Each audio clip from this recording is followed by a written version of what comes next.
With your Fox News commentary coming right up. For more than 3 months, Ukraine has taken a lead role on the world stage after Russia invaded. But there's growing concern China could do something similar. We've witnessed a steady increase in provocative and destabilizing military activity near Taiwan. Defense Secretary Lloyd Austin at a summit in Singapore over the weekend, where he met with his Chinese counterpart. Taiwan considers itself independent.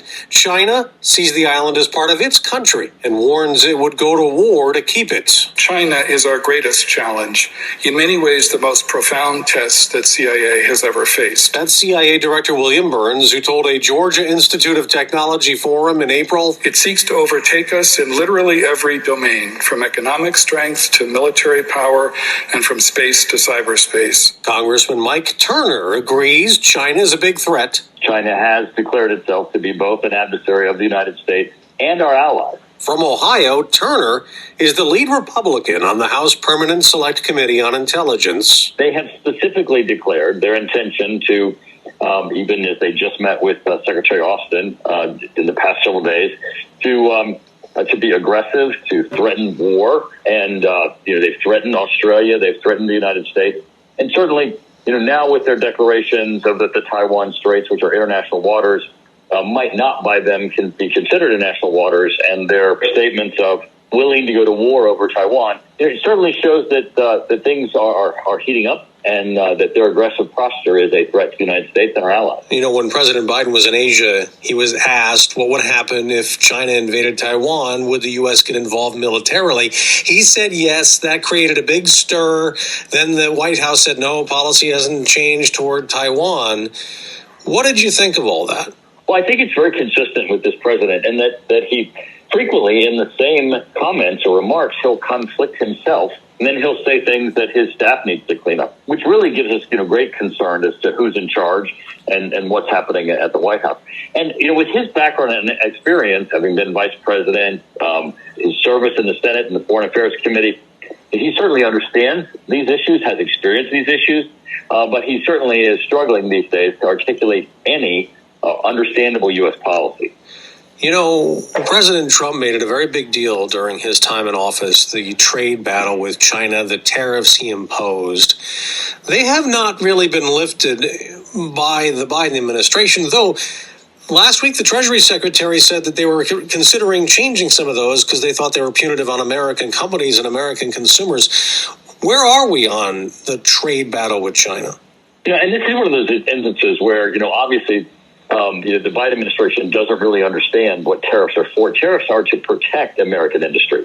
What happens is that when you find that China is underselling products into the United States, means times below the cost of producing them and transferring them here, and they do so for a competitive advantage to try to weaken American industry. And so when those unfair trade practices have been identified, then you can impose tariffs, which the president did, President Trump.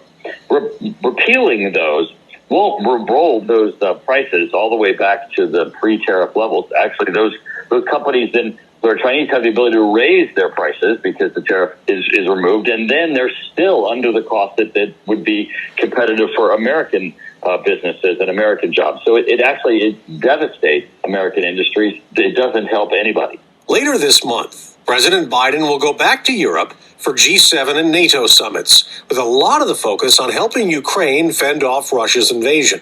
Earlier this month, President Volodymyr Zelensky said, "As of now, nearly 20% of our territory is under the control of occupiers." The other day, Zelensky addressed the same Asian summit Defense Secretary Austin attended, urging countries to also help Taiwan, to stop China now. Don't wait for an invasion. Well, I have served as the president of the NATO Parliamentary Assembly and actually addressed the Warsaw NATO summit. And I know that when they're preparing for this one, they have a number of things on their agenda. But I'm very hopeful, and I've spoken to the Deputy Secretary General of NATO about this issue, that while they're dealing with Ukraine, and they're going to adopt at this NATO summit a new strategic plan and hopefully begin the process of admitting Finland and Sweden, they need to take up the issue of China. This cannot be totally a Russia-focused summit.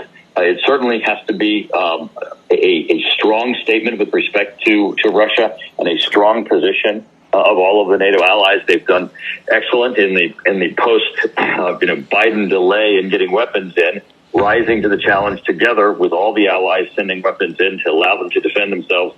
They need to continue that with an understanding that Russia has made it clear that, again, back to believing our adversaries, that it's not just that he wants a little neck off of Ukraine, which Biden had said he thought would be okay. It's not that he wants all of Ukraine. He wants all of Eastern Europe, and he wants Scandinavia too. And he has openly said so, and we need to defend ourselves, put ourselves in a posture to prevent that, because basically this is the battle between authoritarian regimes and democracies. That's the battle between China and Russia and the West, and it's the one we have to stand up to. Ukraine in recent weeks has really taken a beating in the eastern part of the country, in the Donbass region, where Russia continues to gain more ground. Ukraine says they're running out of ammunition and they need more help, and it's looking a little worse by the day. What can be done to help turn that around, if anything? Well, one of the things that I fought for that we were able to accomplish was increased intelligence sharing with the Ukrainians, so they actually know where the Russians are. So they know what they're facing and they have an ability to defend themselves. Secondly, is to provide them the advanced weapon systems to be able to defend against the Russian incursions. We've got some of the weapons in. They're now asking for longer range. It probably should have been there beforehand. The Biden administration is in the process of giving it to them. Those are areas in which we can assist. But the one thing that we need to know and understand fully is, just as Crimea was not the end of Russia aggression and Russia causing wars in Europe, whatever happens in eastern Ukraine is not going to be the end either. This is something that's going to be continuing, and that we need to make certain that we oppose, that we give them the ability to fight Russia, because those tanks and those weapons are going to be turning the direction further west if we don't stand up with Ukraine and against Russia now. You think China's taken notes? Everyone believes they want Taiwan. Have they been watching the way the world came together to fight, to try to help Ukraine fight off Russia? Do you think that they've taken note that what would happen if the world did that for Taiwan? It's interesting because, as you just said, it was certainly surprising, I think, to Russia and to China that the world coalesced. When we had votes in the United Nations, when we looked at NATO, when we looked at the worldwide debate, even among worldwide journalists and leaders, there was around the world condemnation of Russia attempting through its strength to adjust borders and killing innocent people, just the atrocities, the bombing of residential areas, the killing of innocent civilians. I do think that does have some effect on China, but as you've noticed, their rhetoric has actually gotten more inflammatory, not less. So I do think they feel frustrated by this. They feel frustrated because in the authoritarian regime's calculus, if they are strong, they are winning, and if they are strong, they believe no one will stand up against them. In this instance, Russia and China are seeing everyone is standing up against them, and that is something I don't think they expected. Now we take a turn to focus on two big issues here at home. First, the House committee probe into last year's Capitol riot. A hearing yesterday focused on former President Trump. He ignored the will of the voters. He lied to his supporters and the country. And he tried to remain in office after the people had voted him out. Democratic Committee Chairman Benny Thompson. There are two more hearings this week after the one that was on primetime TV last week. Like many Republicans, Congressman Turner's not been watching.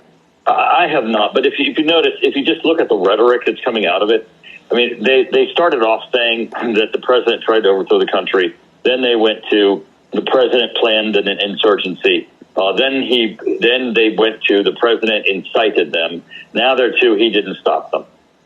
They have no smoking gun. We all saw what happened on January 6th.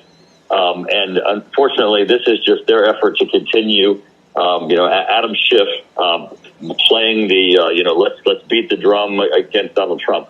What's interesting is Adam Schiff goes on national television this last weekend and says, I believe that we have enough for the Department of Justice to open an investigation of Donald Trump. Now, he doesn't say that I believe Donald Trump has committed crimes, because that would be defamatory. One of the basic tenets of defamation. He doesn't have that evidence. He didn't say it, but yet it's played all over the media. as if, there's some smoking gun. But Adam Schiff has called for Donald Trump to be prosecuted ever since Donald Trump was even a candidate. And he's just continuing to beat that drum. I think the American public see this as more of the same. Your thoughts on what's happening in the Senate? There's this bipartisan agreement that's emerged on gun control, proposed legislation. Not exactly what Democrats want, but Democrats think Republicans have given them something here in this. What do you think of it? Well, I think there's a lot more bipartisanship that happens than people realize, but it's certainly not coming from the Biden administration. And this really shows you that there is a dialogue, there is camaraderie in Congress, both on the Senate side and the House side. Certainly the Nancy Pelosi's of the world and the Joe Bidens of the world don't want that. Nancy Pelosi always brings the most partisan bills to the floor, even when bipartisan bills pass the Senate. She always brings it to the House with something else in it that to make it partisan and to split the vote. Okay. The Biden administration, where the president took his inaugural address to say he was going to be a uniter, has done everything but that. This, I think, though, does show that there is leadership in Congress and there is leadership that does have a bipartisan voice. Okay, so do you think that the bill, if it passed the Senate as it is, would also pass the House or no? If Nancy Pelosi brings it to the floor as it is written in the Senate, which she's very, very hesitant to do usually, and usually she only brings bills to the floor that have her own imprint on them and that there are include left-wing principles from her squad. If she brings it to the floor after passing the Senate, I believe that there would be strong support in the House for a bill like this. And you think Republicans would go along? I think it will pass on a bipartisan basis in the House if it passes on a bipartisan basis in the Senate. Republican Congressman Mike Turner from Ohio, thank you very much for joining us. Hey, thank you. Take care.